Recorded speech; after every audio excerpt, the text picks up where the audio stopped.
হাদিস বর্ণনাকারী সাহাবীর নাম হচ্ছে উম্মুল মুমিনিন আয়েশা রাদিয়াল্লাহু তাআলা আনহা। তিনি হাদিস বর্ণনা করছেন। আমি আবারও মনে করিয়ে দিতে চাই, যিনি হাদিস বর্ণনা করছেন তিনি হচ্ছেন রাসূলুল্লাহর স্ত্রী, যিনি রাসূলুল্লাহর সাথে সবসময় থেকেছেন। রাসূলুল্লাহর উঠা বসা চাল চলন প্রত্যেকটি যিনি অবলোকন করেছেন তিনি এই হাদিসটি বর্ণনা করছেন। সুবহানাল্লাহ। এই হাদিসটি বর্ণিত হচ্ছে বুখারী এবং মুসলিম শরীফে। আয়েশা রাদিয়াল্লাহু তাআলা আনহা বলছেন, আমি নবী করিম সাল্লাল্লাহু আলাইহি ওয়াসাল্লামের সাথেই থাকতাম। আমি নবীকে রমাদান ছাড়া অন্য যে মাসে সবথেকে বেশি নফল রোজা করতে দেখেছি সে মাসটির নাম হচ্ছে শাবান মাস। সুবহানাল্লাহ। রমাদান ব্যতীত সবথেকে বেশি যে মাসটিতে রোজা রাখতেন রাসূল করিম সাল্লাল্লাহু আলাইহি ওয়াসাল্লাম, সেই মাসটির নাম হচ্ছে শাবান মাস। শাবানকে তিনি অনেক গুরুত্ব দিতেন। এমনও হাদিসের মধ্যে এসেছে শাবান থেকেই নবী করিম সাল্লাল্লাহু আলাইহি ওয়াসাল্লাম কবরে যেন গামছা বেঁধে ইবাদতের জন্য একদম হুমড়ি খেয়ে পড়তেন। সুবহানাল্লাহ। এর কারণ হচ্ছে শাবানের পরেই যে মাসটির আগমন করছে সেই মাসের নাম হচ্ছে রমাদানুল মুবারক মাস, ঠিক কি না? অত্যন্ত ফজিলতপূর্ণ গুরুত্বপূর্ণ মাসের পূর্ববর্তী মাসের নাম হচ্ছে শাবান মাস।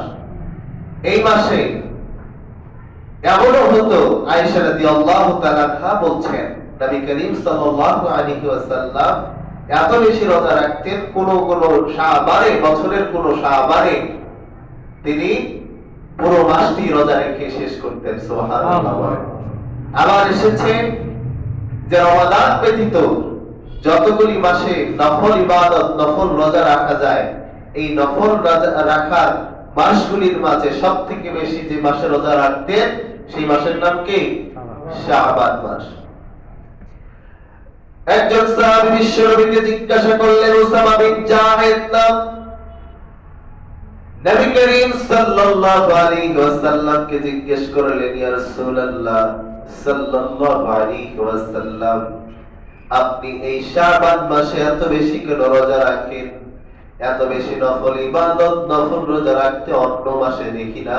ইয়া রাসূলুল্লাহ, এই মাসে রোজা রাখার কারণটা একটু বলবেন? নবী করিম সাল্লাল্লাহু আলাইহি ওয়াসাল্লাম বললেন, দুই কারণে এই মাসে আমি রোজা রাখি, নফল রোজা। এক নাম্বার কারণ হলো এই মাসটি হচ্ছে রজবের পরের মাস এবং রমাদানের পূর্ববর্তী মাস। রজব হলো সম্মানিত 4 মাসের এক মাসের নাম হলো রজব, আর রমাদান হচ্ছে যতগুলি মাস আছে সকল মাসের সেরা মাসের নাম হলো রমাদান মাস। অর্থাৎ রজব সম্মানী, রমাদানও সম্মানী।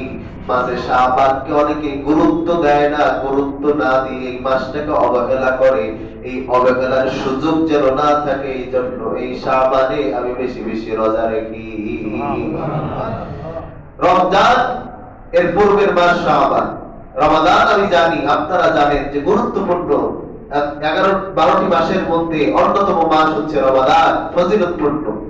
এবং এই রজব হচ্ছে 4টি সম্মানিত মাসের অন্যতম একটি মাস। আর এর মধ্যবর্তী মাসটার নাম হচ্ছে শাবান। আর এটাকে অনেকে গুরুত্ব দেয় না, অনেক সময় অবহেলা করে। এই সুযোগ যেন না থাকে, এই জন্য এই মাসে আমি বেশি বেশি রোজা রাখি। সুবহানাল্লাহ। এরপরে নবীজি বললেন, এই রমাদানের পূর্বের মাস হলো শাবান। শাবানকে যেন মানুষ গুরুত্ব দেয়, আর রমাদানে যেন রোজাগুলি ঠিক মতো রাখতে পারে। হুট করে রমাদানের রোজা যদি কেউ রাখতে যায় কষ্ট হবে। এই রিহার্সেলের মাস হিসেবে শাবান হলো একটা অন্যতম মাস। এই মাসে আপনি যদি নফল রোজাগুলি রাখেন, রমাদানে গিয়ে রোজা রাখলে কোনো কষ্ট হবে না। সুবহানাল্লাহ। রাসূলুল্লাহর পরীক্ষিত, রাসূলুল্লাহ নিজেই বলছেন এই রমাদানের পূর্বের মাস শাবান হচ্ছে রিহার্সেলের মাস। এটা তো আমাদের প্রস্তুতিমূলক মাস। রমাদানের আগমনের পূর্বের মাস।